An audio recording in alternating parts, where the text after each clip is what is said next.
What's up, yo? Peace. It's been a minute, you know what I'm saying? So I wanted to do this video because I had the time because I'm always running around, you know what I'm saying? If I'm not running around, I'm fucking ready to go to sleep. So, you know, like I said, usually I'll do a video if I feel like I'm holding a lot in and I want to release it. So I want to get into Funk Master Flex, you know what I'm saying? Or Funk Flex, he calls him now. You know, I was born and raised in Brooklyn, New York City, and you know, I've been listening. I've been listening to Flex. Well, I've been listening to Hot 97 since there used to be a dance station, and then I would tune on Kiss It Family. What they was playing, it was R&B, but he had the hip hop mix shows at night. Started listening to Red Alert. Then sometime, but not all the time. You know what I'm saying? Like I was still a kid, and then in junior high school, I started getting into Silver D because DJ Silver D over in BLS used to play all the party anthems. You know what I'm saying? Like Red Alert would do the set where he play more like slow gangsta Mac type records, but Silver D was playing the anthems. And the anthem that was popping at that time, whether it's Brand New being All for One or Ziggy Toss It Up or, you know, the Zulu anthem, you know, whatever. So, so because I used to, and I think I probably started listening to Silver D actually earlier than I think. You know what I'm saying? Maybe 1990, 91. But I remember hearing Flex. Flex was, I guess, would do feelings here and there on BLS, and that's how I started hearing Flex. You know what I'm saying? I was still a kid. I was like 11, 12 maybe. And, you know, he always had the go Flex, go Flex. You know, he always had that. And then one day I would hear him, a year later, I heard him on Kiss FM. And then next year after that, he would be on BLS. Again, he was back on BLS. And then a year later after that, when Hot 97 was still a dance station, he came to Hot 97. And Hot 97 was the first, you know, dance station to have a hip hop show, which was a big deal at that time, you know what I'm saying? And Hot 97 as a dance station was not like a, when you think about a dance station today, you know what I'm saying? It was like, as far as on the weekend, the late night mix shows they had like the Friday Night Hot Mix, where they would play like all the songs that were on Hot 97's playlist, and they were mixing up. And then I think it was DJ Joe Piskowski or some shit like. I should say his name the right way, but well respect. I follow him on YouTube, so give him his props. You know what I'm saying, a few times, and he would mix all the songs that people were requesting. You know what I'm saying? So anything that was on the playlist that people were requesting. It's Mariah Carey, TKA, Digital Underground, whatever. Then Hot 97. So eventually they would add on Friday nights. So they had like the house party with Frankie Knuckles, rest in peace. They would have like something called Global Show, where they would play like dance records from different parts of the world, including the UK. I think eventually Flex came on at 2 o'clock on Friday nights, Saturday mornings. You know what I'm saying? Then on Saturday nights, Hot 97 had Anything Goes with Clavillis and Cole. Rest in peace, David Coles. That's CNC Music Factory. So when CNC Music Factory blew up, they had their own big show on Hot 97. One segment was hip hop, the other one was house, and you know, maybe some techno. And and then they had like the Saturday night dance party, which they broadcast live in different clubs and different DJs with, you know, but shit sounded crazy because it didn't sound like it was live from the club. But that's so I've been listening to Flex when he was on BLS, Kiss FM, BLS, then Hot 97, and then when Hot 97 became a hip hop R&B station, in late '92. But Flex would then go prime time until the next year, '93. So, you know, Flex was doing his thing. When Flex went prime time, I'm like, oh shit, he's going extra hard. Flex was always Flex. Like he would always play like when he was still on BLS in early '92. He was still playing OPP. He would play that record over and over. I'm like, fuck. But when we went prime time on Hot 97 and '93, man, he turned that shit up. And I ain't gonna lie, I give props to Flex for mixing the music the way he did, and because I went from Red Alert to Silver D, and Flex got me off Silver D. Silver D was putting it on, but Flex was killing it. You know what I'm saying? Like take a Naughty by Nature vocal and put it on a Cool in the Gang instrumental. You know what I'm saying? So so um so good. So back then, mixed DJs weren't allowed to talk trash. You know what I'm saying? Like they were just supposed to mix, and there was always a co-host. You know what I'm saying? Whether it was with Silver D, it was his co-host was Wild Man Steve. He was the one that did the talking. Cause mixed DJs were not allowed to talk. You're supposed to play the fucking records, break records. That was your job. Their job was not to talk.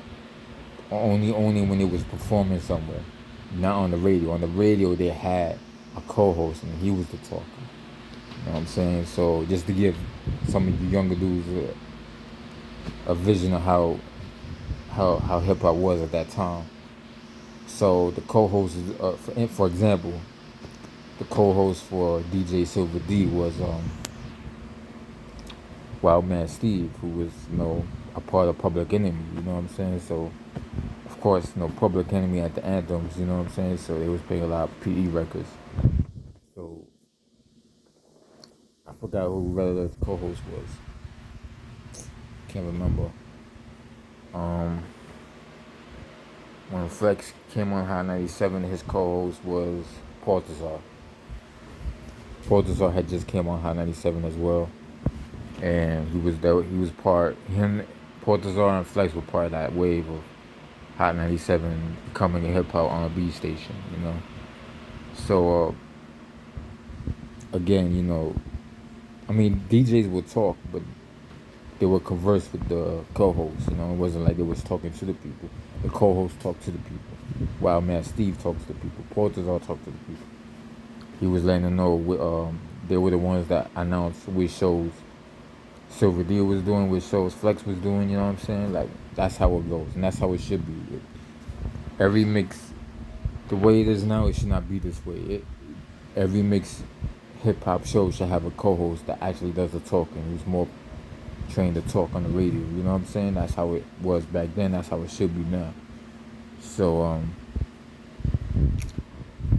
if y'all ever paid attention to Tragedy Gaddafi's interviews, he mentioned that at that time when Flex was becoming prime time, he was working on his second album, Saga Hoodlum, and it was all hanging out together. They all the same age, and somebody gave Flex a demo of Wu-Tang, and this is a response to all the crap that Flex been saying, right? So I'm gonna break it down for y'all.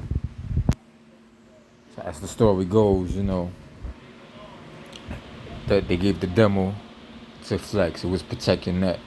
Flex wasn't feeling it. So Tragedy in one of his interviews explained that he got mad and he went back and forth with Flex. It's like, how can you say this is whack? Now I didn't hear Protect Your Neck until the video came out. I was 14 when Protect Your Neck came out. It came out.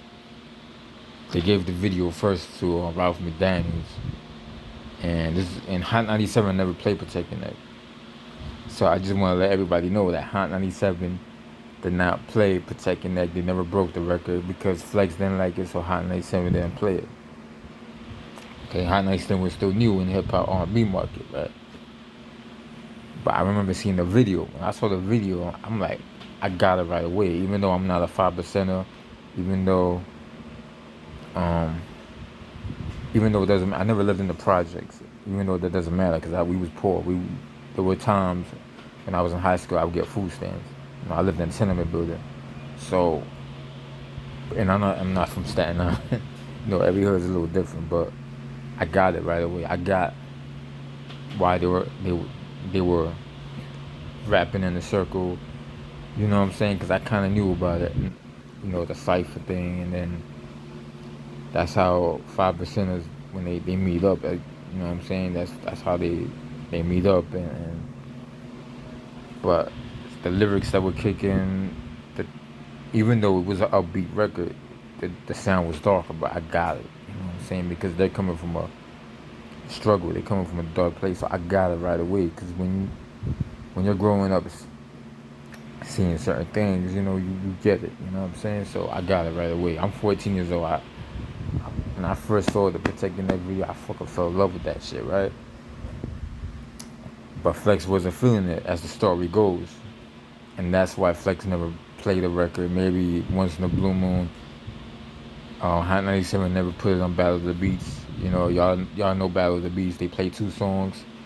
Whichever song gets the most love, that song will get played again the next day, and then I never was the biggest fan of Battle of the Beats, but you know what I'm saying. But yeah. So at that time I didn't know, but I do remember as the years went by, because I would pay attention to a lot of different programs, and I remember seeing Akineli's video on Video Music Box. You know what I'm saying? Shout out to Robert Daniels.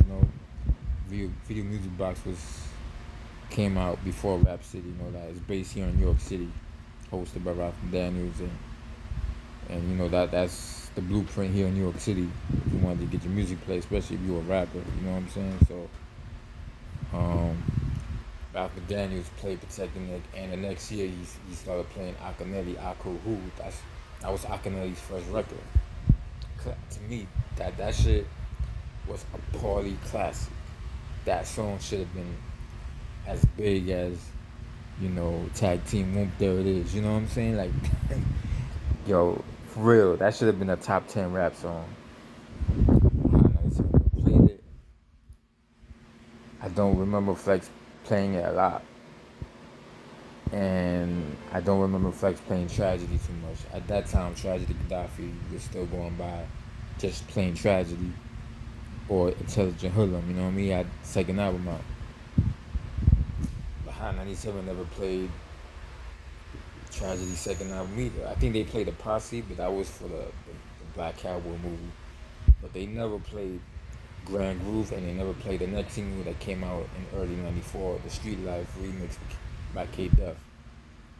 You know what I'm saying? And to me, those two records were one of my favorite hip hop records of all time. I still go back a lot to see the Grand Groove video on YouTube, to the Grand Groove video and the Street Life video by Trash. You know what I'm saying? And Hot 97 never played Trash. They never played Akineli. Black Moon, I'm gonna keep it real with y'all again. Black Moon, who got the props again, big video. Ralph McDaniels, I think, produced that video, so it was getting played in the Video Music Box. Hot 97 never played it. It was Kiss FM that was playing Who Got the Props. So Kiss FM broke Black Moon. Hot 97 did not break Black Moon. So there's the reason why I'm saying this also because there's this myth that because Hot 97 was the first hip hop station in the East Coast that they broke all these records that became classics. That's not true. I was there. I was listening. Kiss FM was the one that broke Black Moon on commercial radio, daytime radio. Hot 97 never played Who Got the Props. So just to give you an idea of where the mind state of Hot 97 and Funk Flex was. Now Flex did play Who Got the Props, so I just want to say that. But listening to Tragedy Gaddafi, I think Flex didn't play him because of that little argument they had over protect your neck because Flex didn't want to play it, and Tragedy was like, "You crazy," as the story goes. So as the years went by, we get to '94. Flex did play "It Ain't Hard to Tell" by Nas, but Hot 97 again. Hot 97 didn't want to play Nas. "It Ain't Hard to Tell." That was Kiss FM that broke that record again. So I don't know if Flex had something to do with that, but once "The World Is Yours" came out, Hot 97 was playing that record over and over and over again. Once they play that record, then little by little, they will play "It Ain't Hard to Tell" during the daytime here and there. So Hot 97 did not break Nas either. It was Kiss FM. So I don't know what the politics was in Hot 97 at that time. All I know is I was listening to radio a lot, watching Video Music Box, and I could see who was playing what and who wasn't playing what. So 94 was okay. Flex was playing everybody. But then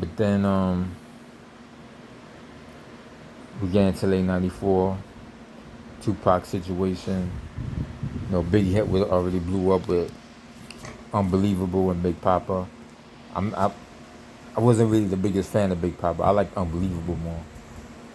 And truth be told, I think before Pac got shot, he was almost killed a couple of times. It was a couple of incidents, you know what I'm saying? I think there was one incident in Chicago. I believe there was another incident. I just don't remember where. Pac, I was, no, but Pac already blew up back in '93. And Hot 97 was fucking with Pac. So keep your head up, I get around, all that. Papa song the next year. Papa song, It Ain't Hard to Tell, and Street Life by Tragedy. All those three songs came out around the same time. Ill Now Scratch, Where My Homies At, same time. Those were all the same time. But again, that was early '94. Getting to late '94, Pac got shot. Before Pac got shot, I did hear Who Shot You by Biggie. They was playing that record right before Pac got shot. I don't remember if it was Flex or if it was another DJ that was trying to break it. But I think it was Flex. Because Flex always had the exclusives, like DJ Clue did also. But I do remember hearing Who Shot You before Pac. I could be wrong. But once Pac got shot, they were trying to say it was random. Then it was like, no, it was waiting for him. At that time Giuliani was mayor, so he was trying to bring crime down. And every time something happened, he would say, "Oh no, crime is going down." Like, yeah, tell that to the woman that was raped. You know what I'm saying? I'm gonna do a separate video about that. But anyway, sticking with this hip hop shit. Who Shot You? Flex started playing Who Shot You a lot more. I don't know why. But before I go off on Flex was right. Flex did play Me Against the World a lot. I would say that. When Pac got locked up and Who Shot You was getting played on the radio during the daytime on Hot 97, I don't know why he was playing that during the daytime. Flex, Hot 97 was also playing Me Against the World, and so was Flex. Flex even played the self-titled song Me Against the World, which was not a single. That was just in the album. So I give credit to Flex. He was right. And I don't doubt that he loved Me Against the World, just like he loved Strictly for My Niggas, Pac. Flex was loving Pac's music. He didn't like the Thug Life record, I guess because it sounded too West Coast or it was too hard. Even though Flex was playing Snoop Dogg a lot. But Flex was playing Me Against the World a lot. Old School, Temptations, So Many Tears, and of course during the daytime, Hot 90 was playing all those records, and it was playing Dear Mama during the summertime. But Pac felt a certain way about the song because when Flex started playing Who Shot You after Pac got shot, he was playing it over and over. He played the unedited version. And the unedited version as you all know, you can go on YouTube. The, on the edited version, you hear a guy mumbling like he's tied up with something, or he got a gun in his mouth. And Big was like, "Hey, you're not so tough with a gun in your mouth, right? Take that, take that." And you hear like 5 to 6 shots. Pop, pop. Flex was playing that a lot. Then I guess when they put that song in the Battle of the Beast, they had to edit it out. So there was no cursing, and they edited out that last part. They had to. But Flex is wrong, and Puffy's wrong for putting that song out. They should have just scratched that song off. You know what I'm saying? Because Pac already knew, and it was already hearing things through his conversations with Biggie. Because I knew somebody personally. Unfortunately, I had a falling out with him, but I knew an older cat that hung out with them, and Biggie did supposedly call Pac and told him, like, look, don't go to the studio, just lay low. I'm just telling you. But that night, Pac was working on different studios, so I guess he decided to go. But Biggie did warn him. I think Mike Tyson warned him. But Biggie knew something. Biggie knew something. What he knew, that's between, they're both in another life, afterlife now. So the only person that really knows is Puffy, and he's not talking. He's not gonna say nothing. But I can tell you that person told me that, yeah, Biggie told him not to go. Anyway, you know what I'm saying? Flex was wrong for playing that song over and over again, the unedited version, and then later on the edited. Doesn't matter. You should not play that song. And that song should have never made it to the Battle of the Beats. Hot 97 should never play that song during the daytime. That Pac went crazy. And he's in jail watching dudes getting stabbed to death in this cold place. You know what I'm saying? Where some of the COs don't like him, some of the game members don't like him.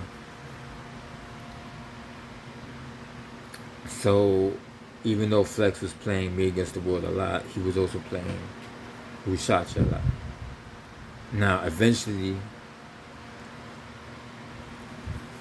at the end of spring, he stopped playing the song, and he was going hard with Me Against the World.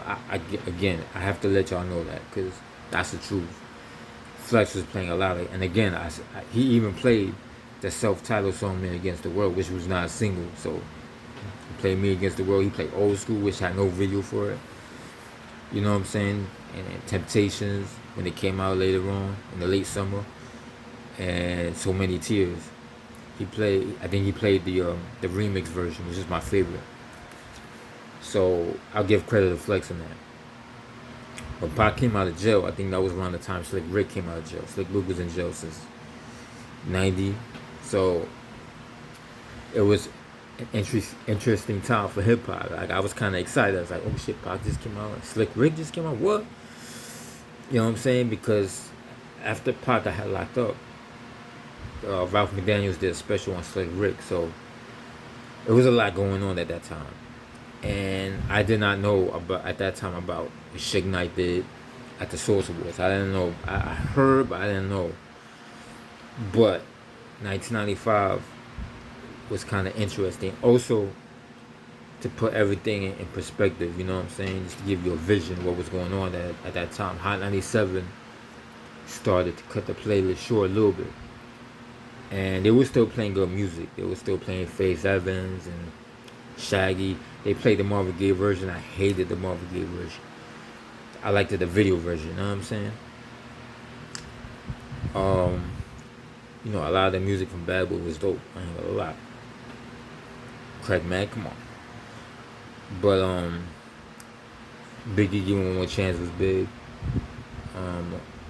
I kind of liked the hip hop, the boom bap version of Give Me One More Chance. I never liked the commercial version.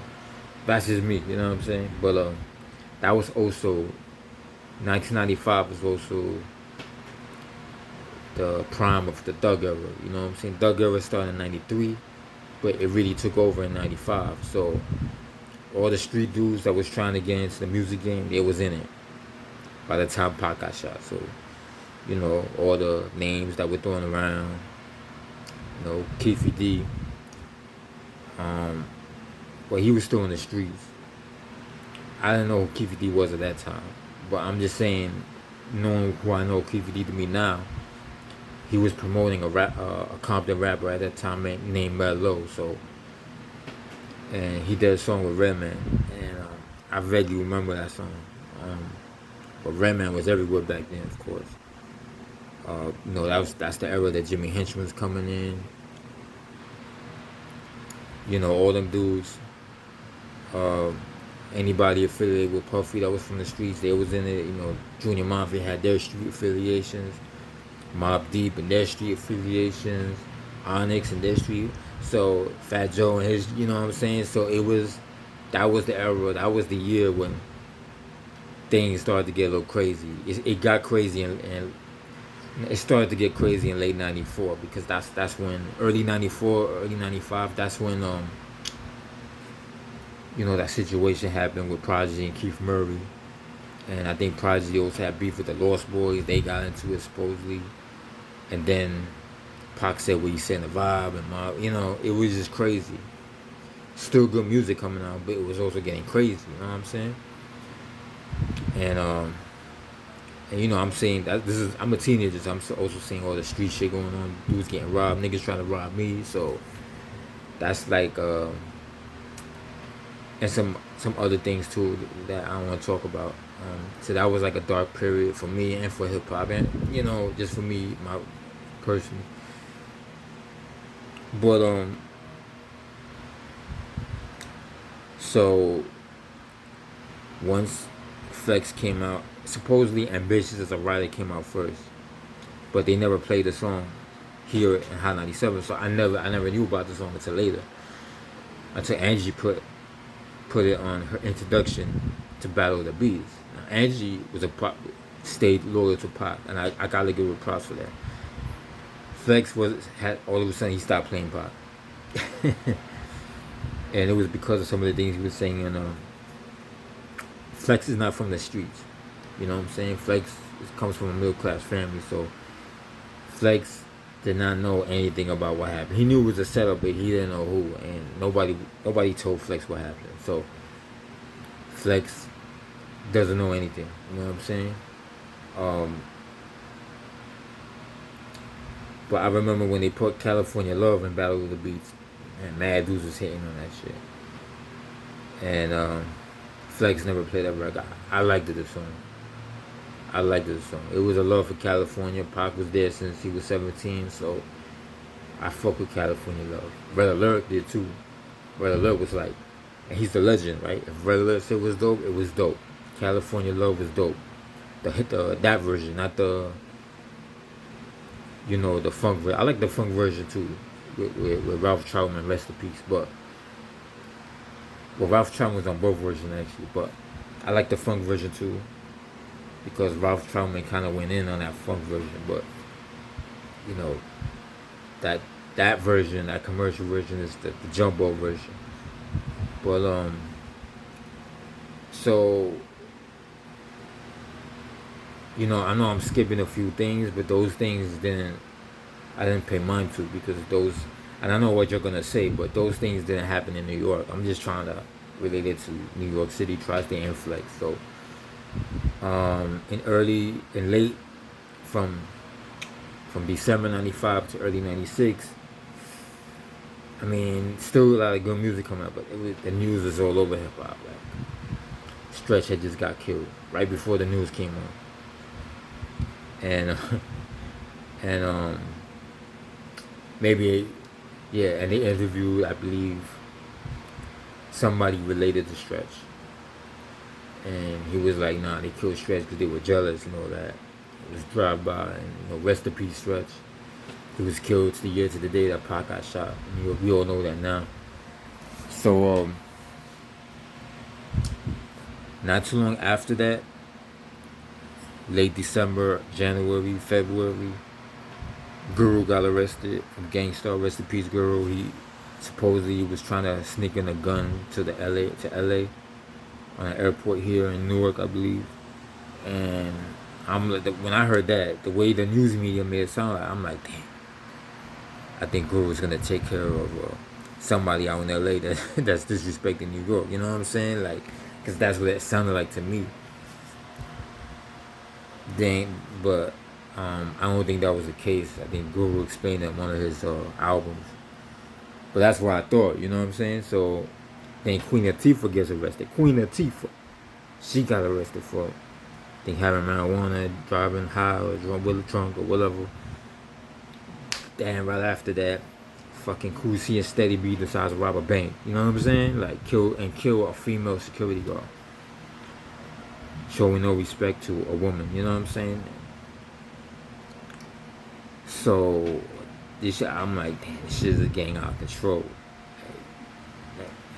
The time that period was fucking crazy. You know what I mean? I'm 17 years old. I'm like every week something was happening in hip hop.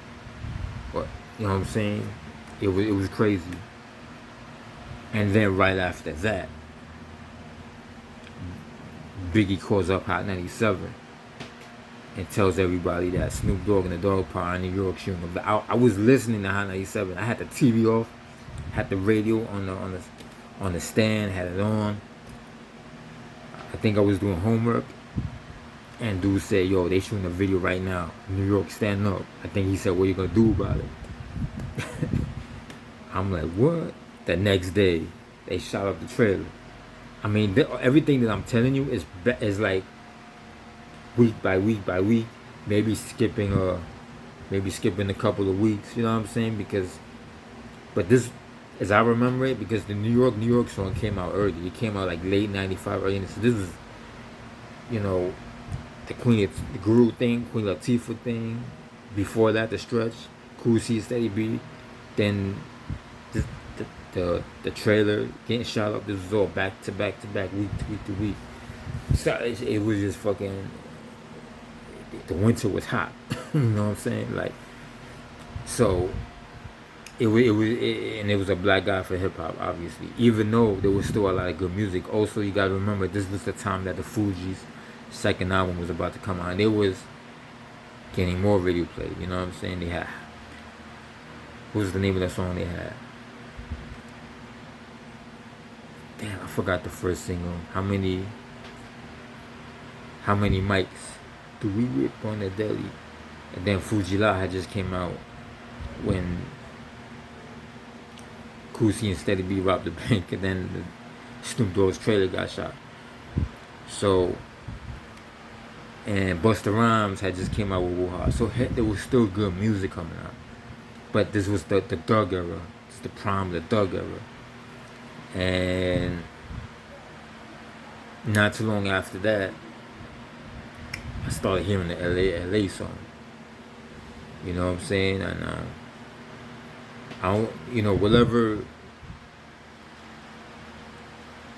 I think I can't remember if it was before or after, but obviously as the story goes, Flex wasn't feeling CNN, but he was feeling that LA record, right? So at this point, I didn't hear Tragedy for a long time. I remember Tragedy from Black I'm Proud and the Grand Groove and the Street Life. That was the last song I heard from Tragedy, was the Street Life record.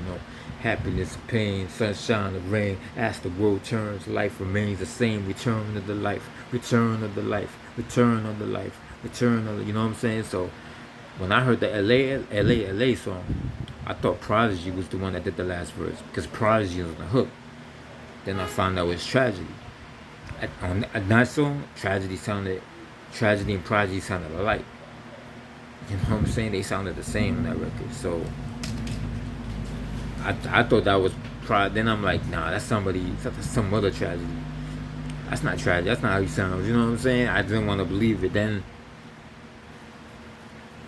maybe a month later, Ralph McDaniels plays the LA video, and he plays the Marley version, because they play like the radio version, which is the same like the Snoop version. They play the Marley version, and I see Tragedy in the video. I was like, oh shit, that's Tragedy. Like, just jumping on this shit too, like, you know what I mean? But I didn't know how street Tragedy was. He was kind of street. Like, I didn't know the story behind him until later on. So then now I understand it. You know what I'm saying? So so things, things are getting crazy. The LA records out, right? So then, um,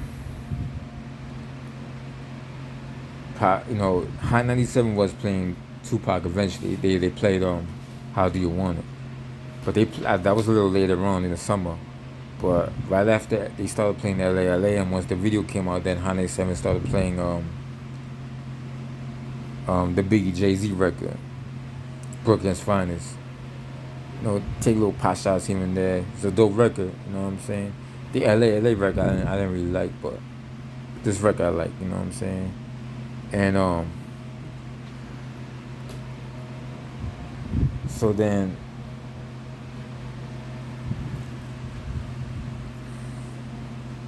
I remember people. This was almost around the same time, so Hit 'Em Up comes out, and I never seen the video. Ralph McDaniels never plays it. Hot 97 never played, but I hear about it because um I think Mob D mentioned in their interview, yo, we seen the video, got the fake Biggie and all that. But when Hit 'Em Up came out, he already had this Mob Deep on the magazine cover a year before. So when Hit 'Em Up came out, which I believe was in June, Mob Deep released at the same time their response to Tupac, which was the infamous Back in the House once again. The beat's crazy, I ain't gonna lie.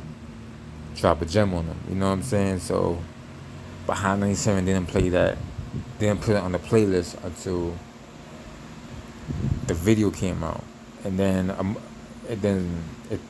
it still felt like a while, but they eventually in the summertime started playing it on the playlist during the daytime, and actually they started playing it. No, actually, it was still summer, yeah, technically, but they didn't put it on the playlist until September. Then that's when Pac got shot. So then but they were still. I'm gonna keep it real with y'all. They were still playing the record. Flex was playing the record the whole summer. They were still playing the record in the daytime. After Pac got shot, he was in his life fighting for his life. But they kept playing the record. I don't know why. But once Pac passed, they pulled the record. I think Mobb Deep had the record pulled because Hot 97 kept playing it. And I guess they was like, "Oh, Pac is dying, yo. Just pull the record off." But they didn't pull it until he passed away. I guess everyone thought he was just gonna recover because being shot at so many times. So, rest in peace, Pac. And throughout that whole period, Flex,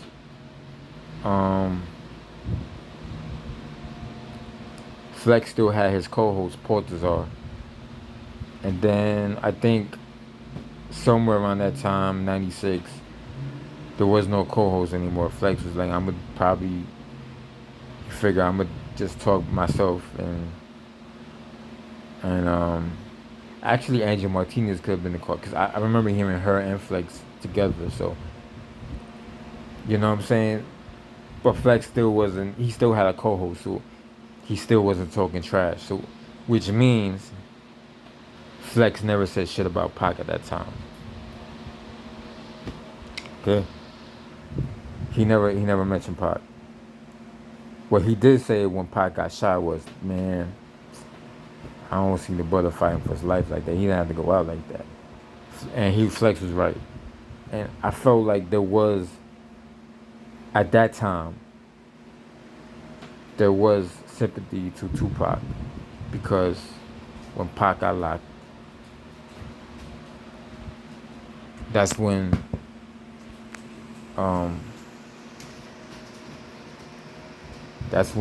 Flex was playing Me Against the World a lot. So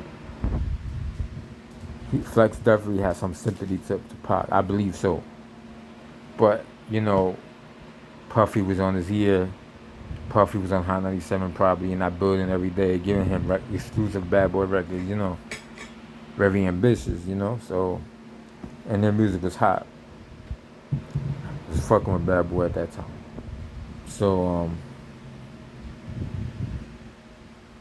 and then of course, hip hop after Pac passed, Hot 97 did not play any thug records, like any gangster, but they were just playing regular hip hop, like feel good hip hop. Or Flex in his mix show, he was actually playing some new records from some old school artists from like the early '80s. Um, I think it was the Cold Crush Brothers, but I'm not sure. I mean, Flex is really going hip hop at that point. But then Jay Z. Jay Z is kind of lyrical, and he knows how to kind of be street, but kind of be lyrical and kind of have fun. So I think once Jay Z did that song with Foxy Brown, "I'll Be Good," I ain't gonna front, that video was colorful. That song was kind of hot, and Hot 97 played it. And Junior Mafia came out with um, "Crush on You." Hot 97 didn't play it until the video came out. The video was colorful. I liked the video. I ain't gonna front it. It made me like the song a little bit more. Hot 97 started playing it, so little by little, Hot 97 started playing Junior Mafia again. Started playing Jay Z again. They stopped playing all that when Pac passed. You know what I'm saying? And I'm sure there was a lot of arguing going on within the radio station, because all of a sudden anybody that had any street records, they wasn't playing. So I'm sure there was mixed feelings in that station. You know what I'm saying? But then of course Biggie passed, got killed in the next year. Um, at that time, Flex was doing more talking now.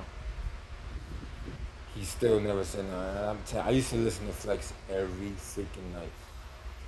Flex never said anything about Pac, personally, directly. Not the shit that he said now.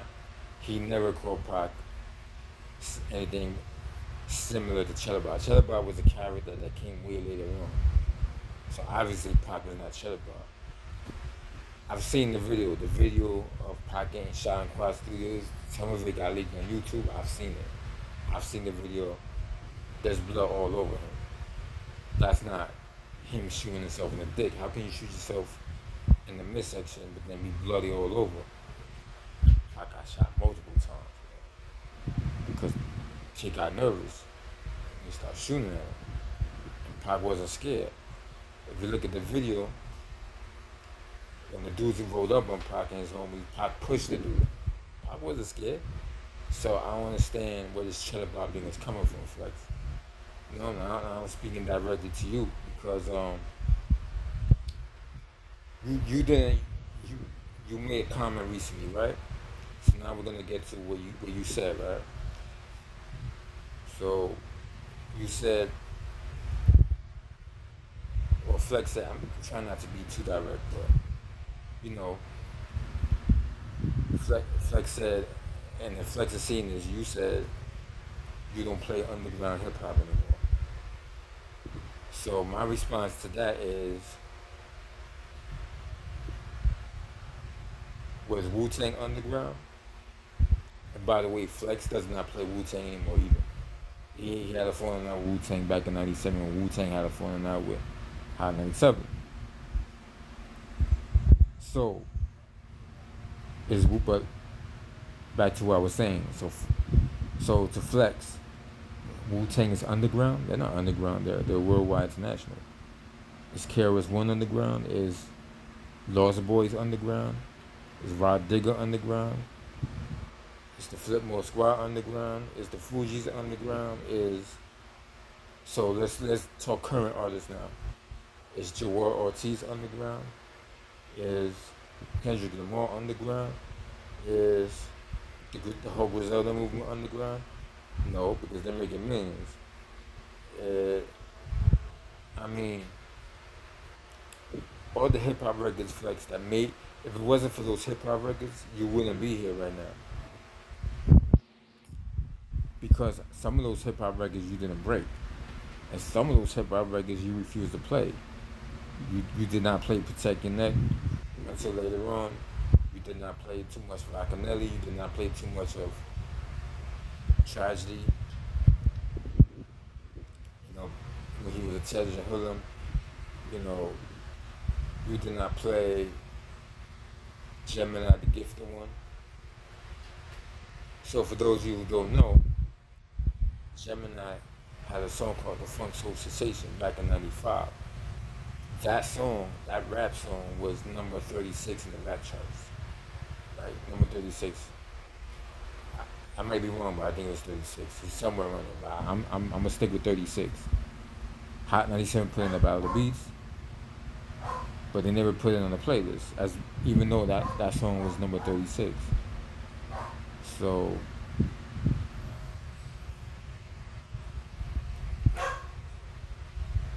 you know, Flex never played that record.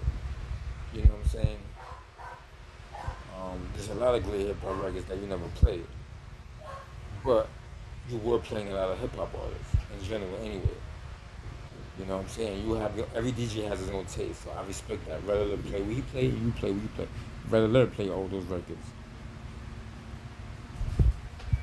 So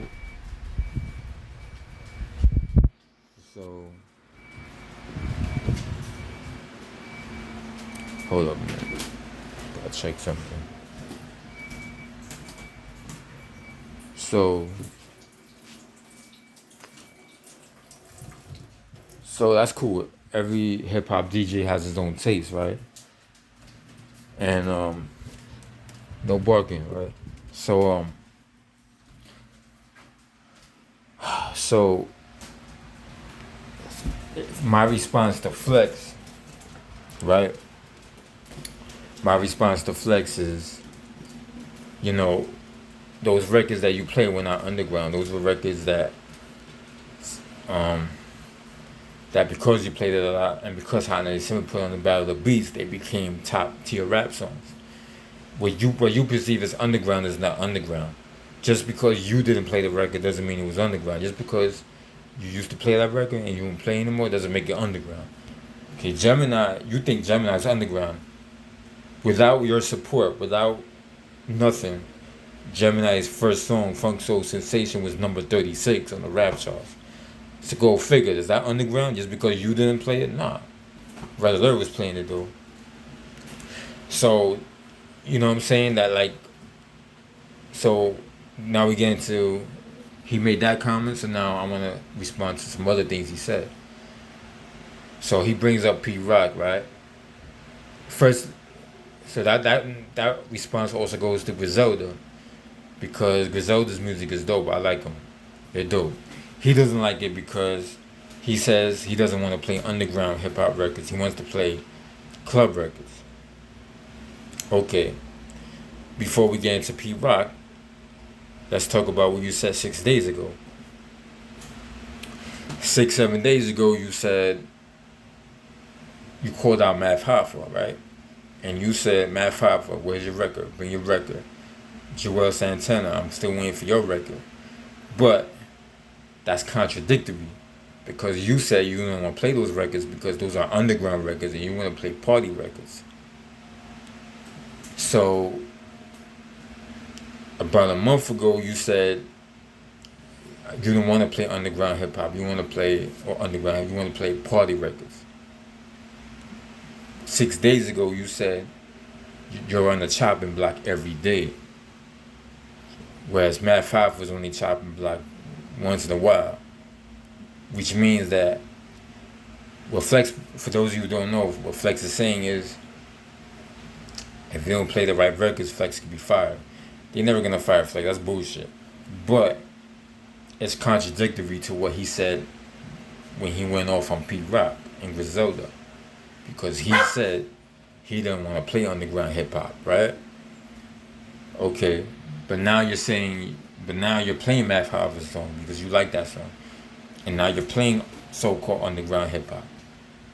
So, but you said you wasn't gonna play that because you don't like it. Now you like it. So you can't go back and forth both ways. You can't say you don't like Griselda but then you want them to freestyle on your show. You want everyone to freestyle on your show, but then you're not gonna play their music because they're underground. See, that's contradictory. You say one thing and then say another. So now you're admitting 6 days ago that you have to play club records or else you get fired. They'll fire you. You know what I'm saying? Which means that you're not the boss. There's people over you that can fire you any day, and that's a known fact. That's a fact. You told the truth 6 days ago. You didn't tell the truth when you went at Griselda, but you told the truth when you went at Math Hoffa. You told the truth then. You're in the chopping block every day. And although I have mixed feelings about that, I don't think you're in the chopping block every day. You're untouchable.